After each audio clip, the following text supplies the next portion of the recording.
we thank the Almighty Allah for enabling us to smoothly transition from the campaigns to this day of inauguration. I am truly honored to stand before you here today to take the oath of office as the governor of our great county for a second time. Truly, all power belongs to Allah, and it's He that chooses who leads at any one time. I am truly humbled beyond words by the firm faith and belief from all the corners of our county, and as I assume office, I assure you that I accept this duty with utmost humility. I believe we were elected on the basis of our message of returning hope, and also given a second chance on account of my previous 2013 to 2017 administration's record. I hereby wish to take this early opportunity to thank my predecessors in the outgoing administration, headed by Governor Mohammed Abdi Mahmoud, for being here today to hand over the baton on this historic Inauguration Day.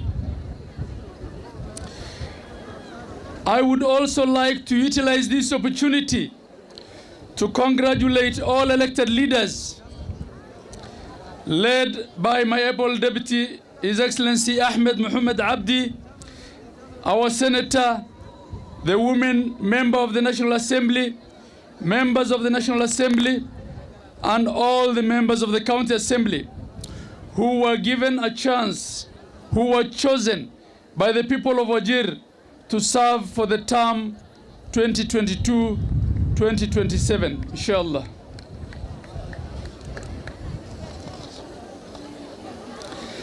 I similarly applaud all the candidates who contested in various seats with an ambition to help transform our county and uplift our people. They are leaders in their own right, and they remain significant blocks in the attainment of prosperity for our county. The campaign period is now behind us, and our expectations are before us.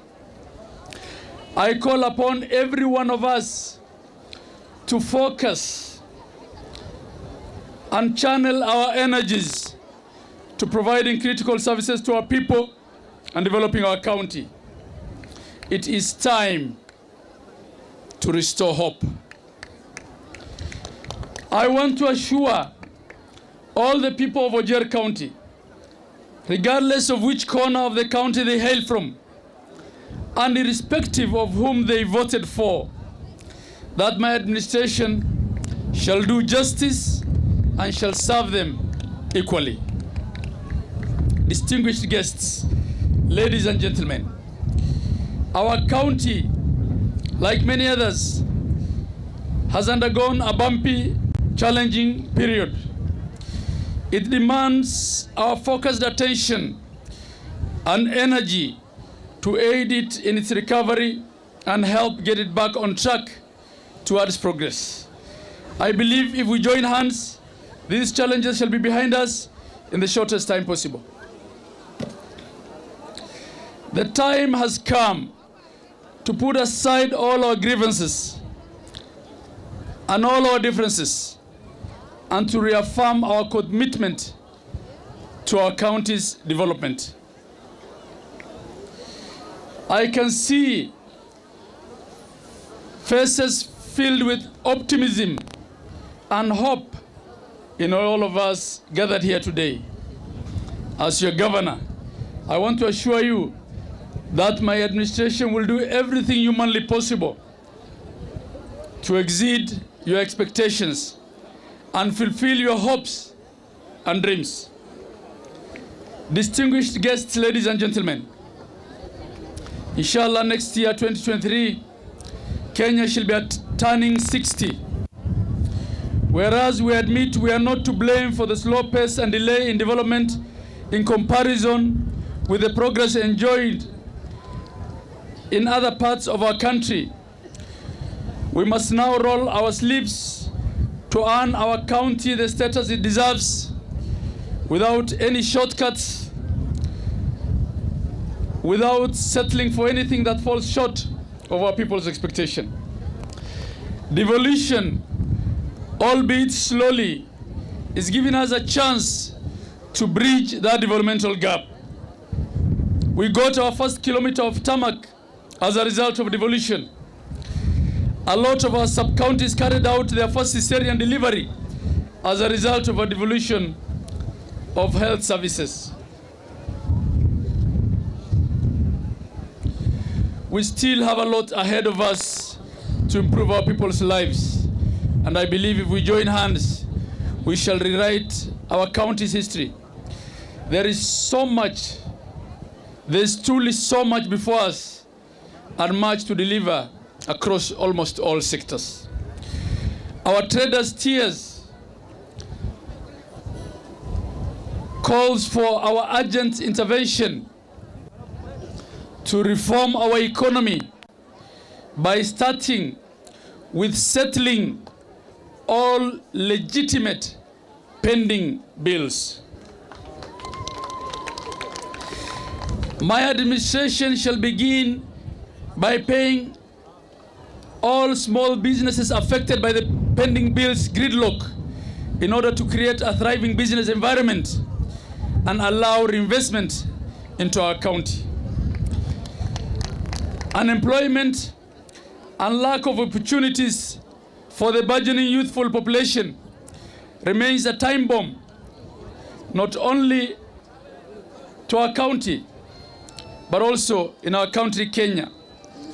Today, I wish to announce that we shall upscale our programs for the youth through job creation and empowerment initiatives.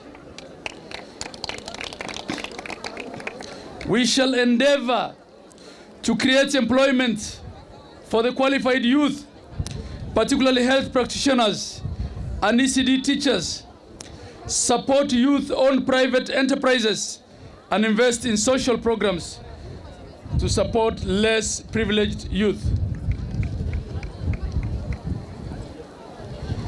We further recognize the fact that we need to support the expansion of the private sector to allow creation of jobs for as many of our youths as possible.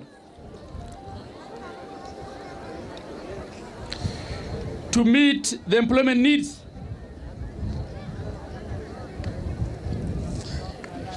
of our youth who shall not be able to find opportunities in the public sector. We shall invest in the much needed education infrastructure such as classrooms, housing for teachers, laboratories, and libraries. We will revive the annual bursary fund and increase the allocation to cater for our young populations, for our young people's education. We shall promote maximum enrollment from ECD level and address discontinued learning through bursaries for our bright but needy students.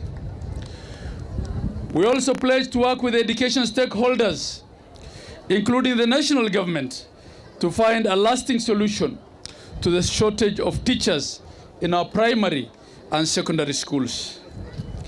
I further pledge, ladies and gentlemen, to our women that there is hope. We shall invest in business facilities such as market stalls, sheds, and we shall prioritize women empowerment. May I recognize the critical role played by the great female heroines who supported our cause during the just concluded campaigns. I salute all of them. I salute you all. We look forward to reviving the revolving fund and will increase allocations set aside for women-owned businesses. Because when we empower our women, families get empowered, and our county is well powered. In my campaigns, I pledged to set up a unit within all departments and ministries of government to deal specifically with matters regarding our women folk. I want to assure you, our sisters, that you will get your rightful share of employment in my government. We will strictly meet the quotas for women and youth in government contracts as well. Distinguished guests, ladies and gentlemen, health arguably remains the most vital devolved function. Our people continue to be affected by all manner of preventable and curable illnesses. We shall prioritize our people's health and heal our ailing health sector. We shall ensure our health centers provide the much needed services and offer high quality, accessible and reliable health services. We shall oversee resumption of drug supply to all our health facilities and restock our hospital shelves with much needed medical drugs. We shall operationalize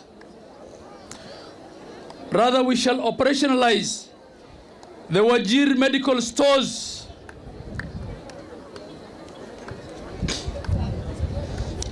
and stock 6 months cover of essential drugs at all times. To families taking care of the elderly loved ones, we shall relieve you of the burden of medical bills. We shall introduce medical cover for the elderly 50 years old and above, as pledged on the campaign trail. During the campaigns, as we traversed different parts of our county, we came across carcasses which with better policies and interventions would have been saved from the drought. The unfortunate loss of such valuable treasure calls us to safeguard both the livestock and the owners. My administration shall restore hope to our agriculture and livestock sectors to protect our economic mainstay and source of livelihood.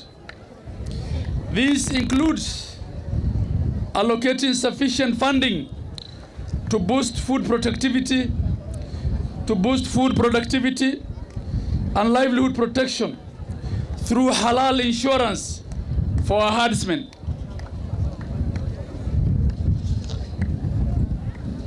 We shall resume fodder purchasing programs from local farms and supply livestock keepers during the dry seasons.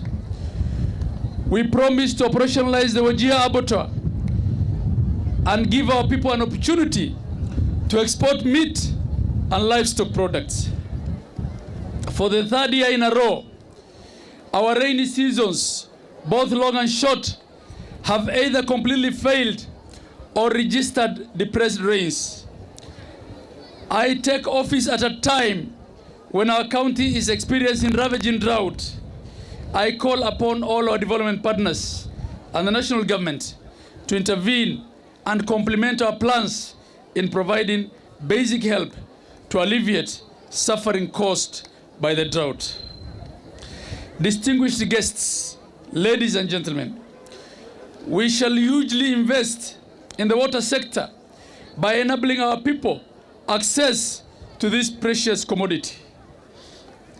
I am very much aware of the acute water shortage within the 4 miles radius of Wajir town and the anxiety this causes to the residents of our county's capital.